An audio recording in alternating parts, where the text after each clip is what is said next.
क्या हो जाएगा? घनाभ। इसका नाम होगा घनाभ। अगर इसमें बात करी जाए तो घनाभ में कितने पृष्ठ होते हैं? घनाभ में कितने पृष्ठ होते हैं, यानी कितने सतह होते हैं? घनाभ में कितने सतह होते हैं? तो घनाभ के पास 6 सतह। घनाभ में सतह की संख्या 6 होती है। सतह की संख्या कितनी होती है? 6। अगर किनारे की बात करूं, भुजा की बात करूं, तो भुजा कितने होते हैं? 12 होते हैं, जिसे आप किनारे कहते हैं। जिसे आप क्या कहते हैं? किनारा कहते हैं। कितने होते हैं? 12 होते हैं। ठीक है ना। अब वर्टिसेस यानी शीर्ष का मैं बात करूं तो शीर्ष का बात कितना हो जाता है बेटा? 8 हो जाता है। शीर्ष कितना हो जाता है? 8 हो जाता है। ठीक है। अब बात आता है इसके पास क्या क्या होती है। तो इसके पास लंबाई होता है। लंबाई को L से डिनोट करोगे, L से सूचित करोगे। इसके पास क्या होता है बेटा? चौड़ाई होता है। चौड़ाई को आप किस चीज से? B से सूचित करोगे। और क्या होता है? ऊंचाई होता है। तो ऊंचाई को आप किस चीज से सूचित करोगे? H से सूचित करोगे। ठीक है।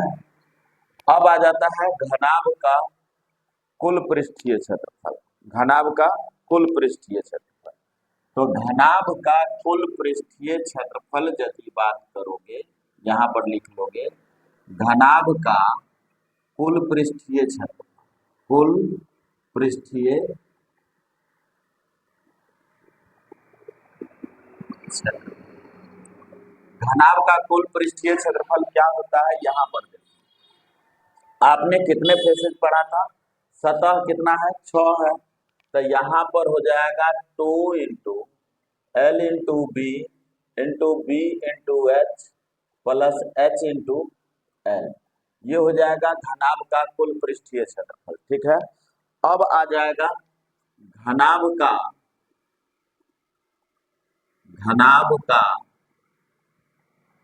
वक्र सतह का पृष्ठीय क्षेत्रफल। वक्र सतह का पृष्ठीय क्षेत्रफल बराबर कितना हो जाएगा बेटा? यहां पर हो जाएगा 2 into L plus B into H. ठीक है। अब बात आ जाता है घनाभ का विकर्ण। घनाभ का विकर्ण। घनाभ का विकर्ण मतलब होता है, यदि आप बात करो तो यहाँ से एक रॉड रखोगे और टॉप लेवल पर ले जाओगे यहाँ पर, तो इसको क्या कहा जाएगा? विकर्ण कहा जाएगा। इस विकर्ण की लंबाई क्या हो जाएगी सो देखना है। तो घनाभ के विकर्ण, घनाभ के विकर्ण की लंबाई हो जाएगी L square plus B square plus H square. अब बात आ जाता है घनाभ का आयतन क्या हो जाएगा? तो घनाभ का आयतन हो जाएगा, घनाभ का आयतन हो जाएगा लंबाई गुणे चौड़ाई गुणे ऊंचाई। लंबाई गुणे चौड़ाई गुणे ऊंचाई। ठीक है। अब इसी टाइप का एक और ठोस ज्यामितीय होता है, ठोस आकार होता है। उस ठोस आकार का नाम होता है बेटा घन। क्या नाम होता है? घन। तो घन को हम देख लेते हैं। यहाँ पे आ जाएगा इस तरह से, ऐसे करके ये मान लो तुम्हारा क्या हो जाएगा? स्क्वायर हो जाएगा।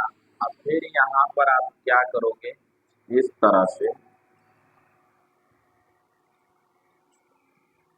ऐसे करके इस तरह से लगा दिया आप, और ये इस तरह लगा दो, फिर ये इस तरह लगा दो, फिर ये इस तरह लगा दो, और इस तरह। सपोज कर लो ये आपका क्या हो जाएगा? घन हो जाएगा। क्या हो जाएगा? घन। घन में क्या होता है? इसमें लंबाई, चौड़ाई और ऊंचाई सब आपस में बराबर होता है। तो यहां पर आप लिखोगे घन। घन के लिए यहां पर देखो सतह 6, इसमें भी 6 होंगे, भुजा 12, तो इसमें भी 12 भुजा होंगे, इसमें शीर्ष 8 है, इसमें भी शीर्ष 8 होंगे। अब आ जाएगा कि घन का कुल पृष्ठीय क्षेत्रफल क्या होता है। घन का कुल पृष्ठीय क्षेत्रफल क्या होता है? तो घन का कुल पृष्ठीय क्षेत्रफल, कुल पृष्ठीय क्षेत्रफल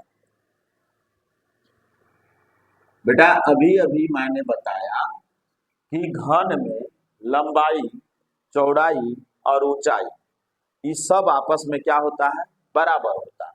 तो आप यहाँ पर थोड़ा सा ऊपर में लिख लो इसी जगह, लंबाई बराबर चौड़ाई बराबर ऊंचाई, है ना। कि सब को हम क्या मान लिए? एक भुजा मान लिए। क्या मान लिए? भुजा। हो गया। अब यहाँ पर जैसे इसमें लिखा हुआ है 2 आप ब्रैकेट में ये लिखा हुआ है लंबाई और चौड़ाई, तो लंबाई गुने चौड़ाई, यही ना। तो भुजा गुने भुजा बराबर क्या हो जाएगा? भुजा का स्क्वायर हो जाएगा। क्या हो जाएगा बेटा? भुजा का स्क्वायर। फिर यहाँ पर चौड़ाई गुने ऊंचाई, तो चौड़ाई गुने ऊंचाई यानी चौड़ाई और ऊंचाई दोनों बराबर है किसके? भुजा के। तो भुजा गुने भुजा बराबर क्या हो जाएगा? भुजा के स्क्वायर। तो यहाँ पर भी आप लिख दोगे भुजा के स्क्वायर। क्या लिखोगे बेटा? भुजा के स्क्वायर प्लस फिर यहाँ पर लिख दोगे भुजा के स्क्वायर। ठीक है ना जी। इतना लिखने के बाद एक भुजा के स्क्वायर, 2 भुजा के स्क्वायर, 3 भुजा के स्क्वायर, तो ये हो जाएगा 2 गुने 3 भुजा के स्क्वायर। 2 गुने 3 भुजा के स्क्वायर बराबर 3 दूना 6 भुजा के स्क्वायर। 3 दूना 6 भुजा के स्क्वायर। इतना बात तो समझ में आ गया। अब आ जाता घन का वक्र, घन का वक्र सतह का क्षेत्रफल, वक्र सतह का क्षेत्रफल, वक्र सतह का क्षेत्रफल। तो वक्र सतह का क्षेत्रफल क्या हो जाएगा? 4 गुने भुजा का स्क्वायर। क्या हो जाएगा बेटा? 4 गुने भुजा का स्क्वायर। बात समझ में आ गया। फिर यहाँ पर आ जाता है घन का आयतन बराबर भुजा के क्यूब। घन का आयतन बराबर भुजा के क्यूब। ठीक है। फिर आ जाएगा घन का विकर्ण। तो घन का विकर्ण हो जाएगा, घन का विकर्ण हो जाएगा, कितना हो जाएगा जी? घन का विकर्ण हो जाएगा √3 गुने भुजा, √3 गुने भुजा। ठीक है। बातें समझ में आ गई। इतना तक कीजिए, फिर आगे हम बताते हैं अगला फिगर बताकर। वीडियो पॉज कर लिख लीजिए इसको। वो क्या है? सिलेंडर है। हम चाह रहे हैं तुम लोगों का इंट्रोडक्शन किसी तरह हम कवर करें, और सब बच्चा सबको बोलेंगे चलो क्वेश्चन लो बनाओ, क्वेश्चन बनवाएंगे। ये आपका सिलेंडर है, बेलन। सिलेंडर माने कि बेलन। ये क्या है? बेलन है। ठीक है। तो बेलन को आपको देखना है, बेलन के पहले भाग पहचान। बेलन का आधार कौन है? ये है आधार। तो आधार का जो है, आधार है, आधार किस टाइप का है? तो वृत्ताकार है। आधार क्या है? वृत्ताकार है। इसके ऊपर का भी भाग क्या है? वृत्ताकार। ठीक है। तो इसका वक्र सतह का क्षेत्रफल निकालना होता है। वक्र सतह का मतलब ये वाला पार्ट, ये वाला पार्ट और फिर ये वाला पार्ट। इस पार्ट का क्षेत्रफल निकालोगे तो इसका क्षेत्रफल क्या हो जाता है? वक्र सतह का क्षेत्रफल। यानी ये यही मान लो ना, ये आपका बेलन हुआ। ठीक है। बेलन हुआ। अब इसका क्षेत्रफल निकालना है तो कैसे निकालेंगे? ई सब के चारों तरफ का क्षेत्रफल निकालोगे, ना तो ऊपर का क्षेत्रफल निकलेगा ना ही नीचे का क्षेत्रफल निकलेगा। ठीक है, ये चारों बगल से जो क्षेत्रफल निकलेगा उसको हम क्या कहेंगे, वक्र सतह का क्षेत्रफल। क्या कहेंगे, वक्र सतह का क्षेत्रफल। अब यहाँ पर बात आ जाता है बेलन के वक्र सतह का क्षेत्रफल। वक्र सतह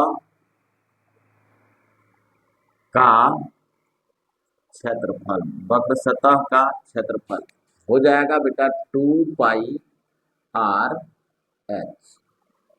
अब इसमें आ गया r और h, तो ये वाला जो पार्ट है वो आपका h है, और यहाँ से ऐसे कट मारो बीच से, और ये वाला जो भाग है वह क्या है, r है। वह क्या है, r है, जिसको हम इंग्लिश में रेडियस कहते हैं और हिंदी में क्या कहते हैं, त्रिज्या कहते हैं। हिंदी में क्या कहते हैं, त्रिज्या कहते हैं।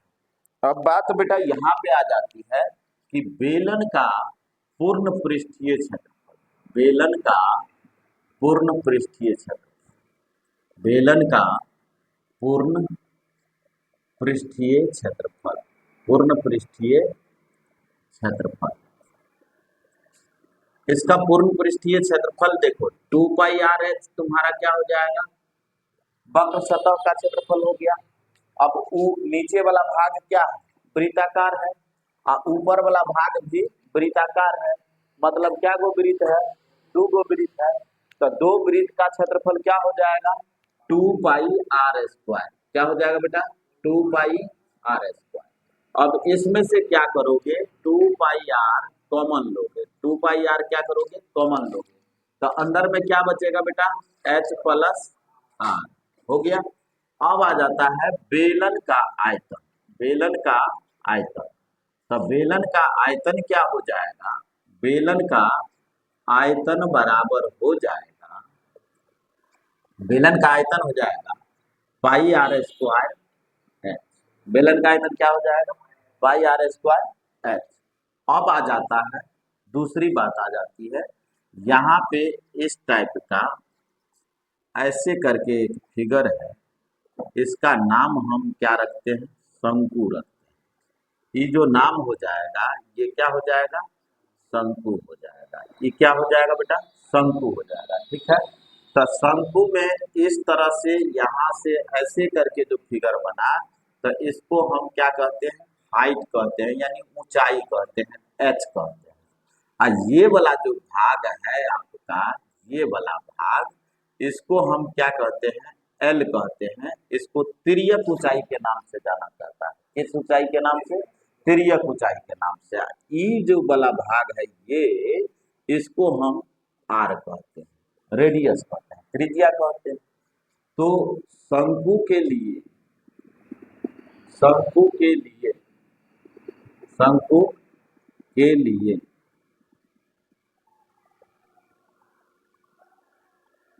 शंकु का वक्र पृष्ठ, शंकु का वक्र पृष्ठ बराबर क्या होता है बेटा, πr/l होता है। शंकु का पूर्ण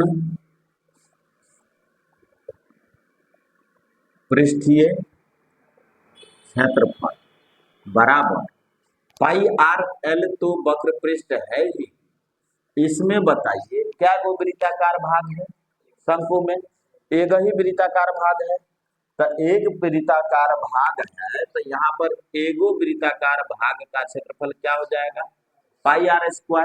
अब इन दोनों में कॉमन लोगे तो क्या आएगा, πr आएगा, तो अंदर में क्या बचेगा, l + r बचेगा, बच जाएगा। अब हो जाएगा बेटा शंकु का आयतन, शंकु का आयतन, शंकु का आयतन बराबर हो जाता है, शंकु का आयतन बराबर हो जाता है तो π1/3πr²h। एक बात अब यहाँ पर थोड़ा सा रिलेट कर लीजिए, बेलन का आयतन क्या था,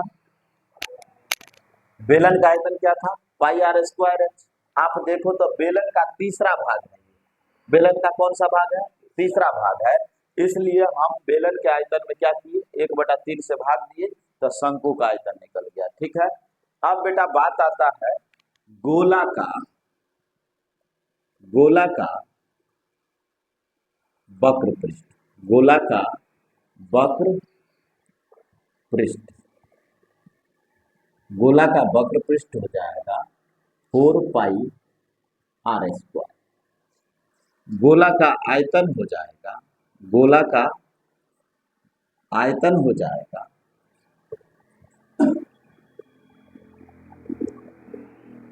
4/3πr³। ठीक है, अब आ जाता है अर्धगोला। अर्धगोला का वक्र पृष्ठ।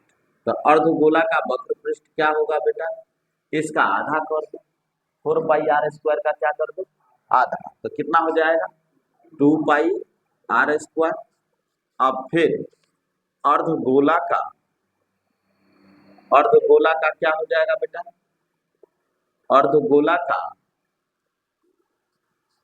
पूर्ण पृष्ठ क्या हो जाएगा, अर्धगोला का पूर्ण पृष्ठ क्षेत्रफल, पूर्ण पृष्ठ क्षेत्रफल हो जाएगा 3πr²। अब अर्धगोला का आयतन लिखोगे तो क्या हो जाएगा बेटा, अर्धगोला का आयतन लिखोगे तो क्या हो जाएगा, अर्धगोला का आयतन लिखोगे तो क्या होगा, अर्धगोला का आयतन हो जाएगा 2/3πr²। ठीक है, वीडियो पॉज कीजिए।